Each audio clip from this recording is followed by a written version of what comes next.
दीपिका के लिए पूरा देश दुआएं कर रहा है।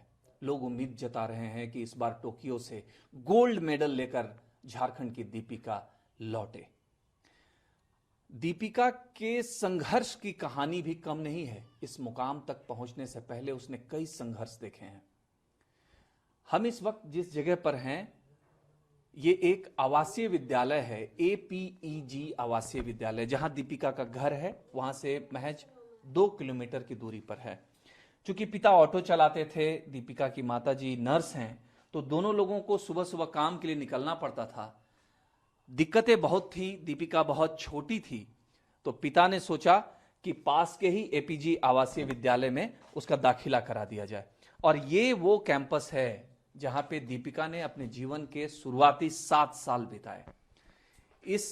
इन 7 सालों में हम एक तरीके से कहें तो तीरंदाजी का जो बीजारोपण होता है उसके दिल में, दिमाग में यहीं पर हुआ था। ये इसी स्कूल के प्रिंसिपल हैं झा साहब। हम उनसे बात करते हैं। दीपिका को आपने पढ़ाया है ना? जी जी। क्या दीपिका में आपने देखा था जब आई थी? तो वो बचपन से थोड़ा सहनशील रहती थी, है ना, और जब भी किसी बात में सत्यता पाती थी तो उस पर वो अड़ जाती थी, है ना। हम लोग उस समय इतना ध्यान नहीं दिए। हमने सोचा कि वो ज़्यादा जिद्दी है ना। तो कई एक बार इस तरह का बचपन में एक दूसरे से ऐसा केस हुआ, जिस केस में वो कंप्लेन ऑफिस में किया, है ना।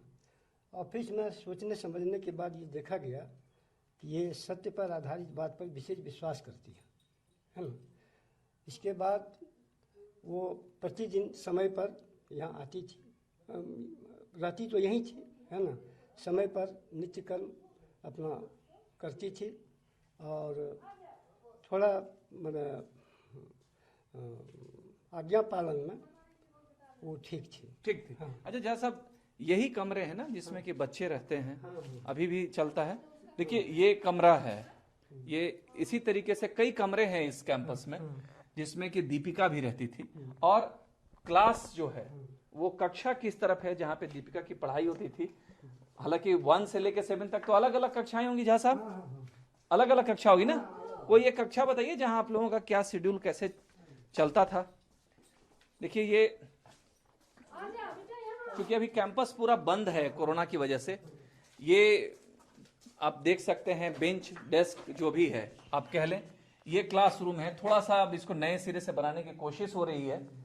दीपिका जब पास की थी, जब यहाँ 7th क्लास से पास आउट होकर निकली थी, सरायकेला में फिर आगे चली गई थी, तब काफी पहले की बात है। तो देखिए इसी तरीके के माहौल में वो बच्ची यहाँ रही, यहाँ पढ़ी और यहाँ से पढ़कर निकली। अब इसको एक तरीके से आप लोग इसको थोड़ा देख रहे हैं, ढलाई उलाई हुआ है, कुछ नया कर रहे हैं। पहले कैसा था ये?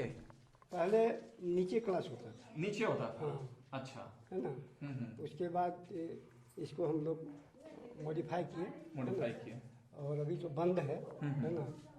7-1.5 साल। अच्छा दीपिका आती है तो आपसे मिलने उलने कभी आती है कि नहीं? एकदम। यहाँ जब आएगी हाँ, तो बिना हमसे मिलने नहीं जाएगी। क्या पूरा नाम आप लिखते हैं? अरविंद झा। अरविंद झा जी।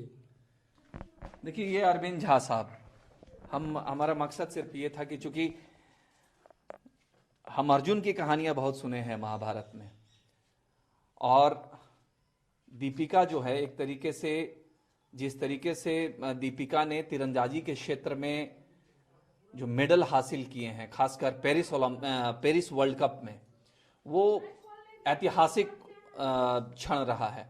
और अब सिर्फ और सिर्फ दीपिका का ध्यान टोक्यो ओलंपिक पर है। टोक्यो में दीपिका मौजूद हैं और चंद घंटे बचे हुए हैं जब वो निशाना साधती नजर आएंगी, और उनके साथ, उनके हुनर के साथ साथ पूरे देश की दुआएं उनके साथ होंगी। उम्मीद करते हैं दीपिका इस बार लौटे तो गोल्ड मेडल लेकर लौटे। राजेश कुमार सिंह, ETV भारत, रांची।